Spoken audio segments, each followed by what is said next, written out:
elected any, right, at the polls.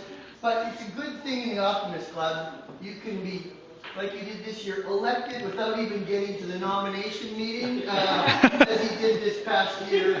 So we want to thank you for that. And so running for public office isn't as good as this. All right? Go ahead.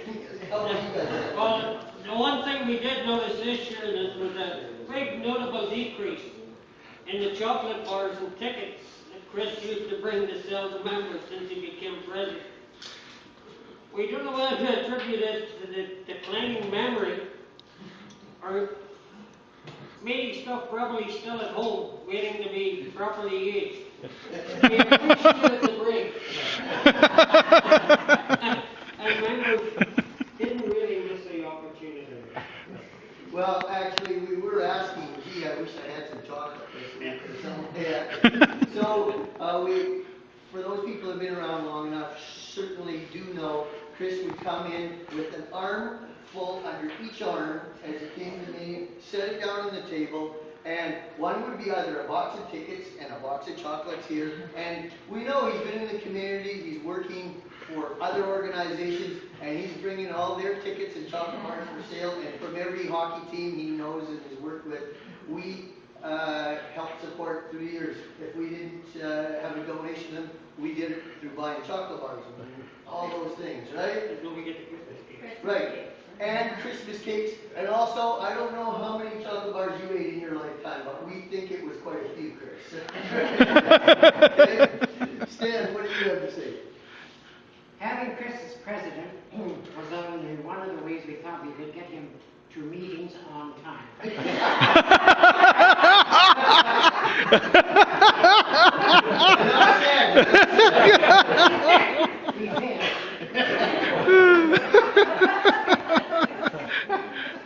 Even when he didn't get here, we knew he was rushing in from court or the office or the jail or something. We weren't really sure whether it was memory loss or we thought he was at another nominating committee.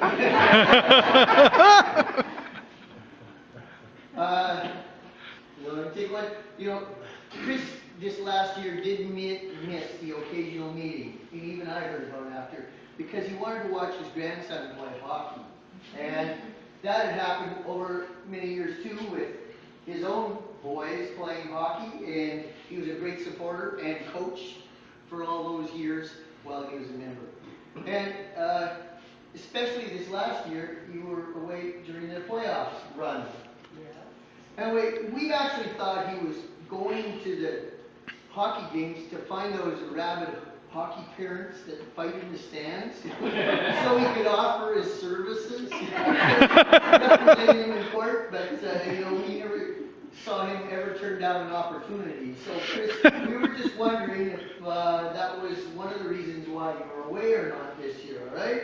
You can't answer it, but okay. The whole membership can recall numerous history lessons that Kris would start the meeting with until he was told we were an Optimist club and not here for history lessons. We all learned from Kris's legal experience that it is much better to beg for forgiveness than to seek permission. So we just leave it at that. But we also just had mentioned too that we thought Kris would bring the newspaper to a class. Pardon me, I read a t-shirt to him, bring it to the Optimist Club, and he had the newspaper, and there would be some titles in there, and he would read about them, and he would be trying to educate his lowly subjects for this past year as his enlightened dictatorship was.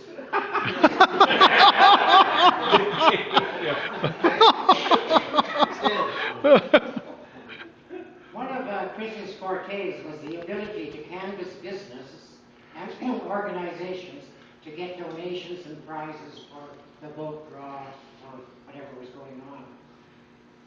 Was this the fact that he was so well respected in the community, or was it something else?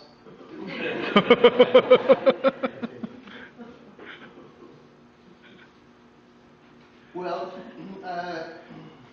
Kris could have been a very successful politician, and I say could have. He has the ability to answer a direct question with every possible unrelated topic, and complaining with, and that, Your Honor, is the whole truth.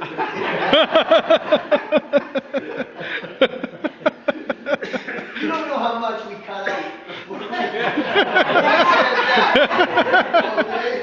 kept everything in there that we had at first if you heard midnight. Yeah, and we would have probably been sued. Go ahead. We have to mention that Kris's office has been in partnership with a fellow Optimist member, Peter Eggum, for the last 30 years. Some of the newer members and some of the older members, he's a mystery member. We've never seen him.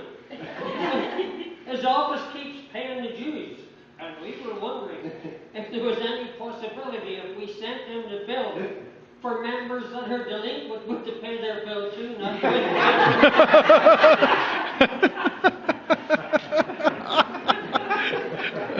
Is it starting to hurt? But this one here, everybody has to know this one. On taking the first night Kris took office, he promised the piano would be gone in 2 weeks. Even Grant Devine's promises were better kept than that one. Anybody want a piano? We are all aware of Kris's dietary concerns, even though he never passes up the desserts without a comment. Just a little one, Stan. Just a little one, Stan, yes. Do we say that a couple times tonight? You want me to read this one? Yeah, you go on down there. Okay. Sharon, we just want to quote you, even though you may not have said this, but we think... We're thinking for you. Yes. We were thinking you were thinking this, all right? That if he only got paid 30% of what his clients actually that he served and all that, if he only made 30%, right, you would be a wealthy couple. Okay, and he's been known to lend money and work for free on many occasions. We know that. That is kudo, right? Which explains why he was Citizen of the Year way back in 1902, right? And after more than 50 years in the club, he still cares about the needy and the disadvantaged wherever he is and wherever those needy people are. And as an optimist, his heart's in the right place. We really want to thank you very much for being such a caring optimist and being our president this year.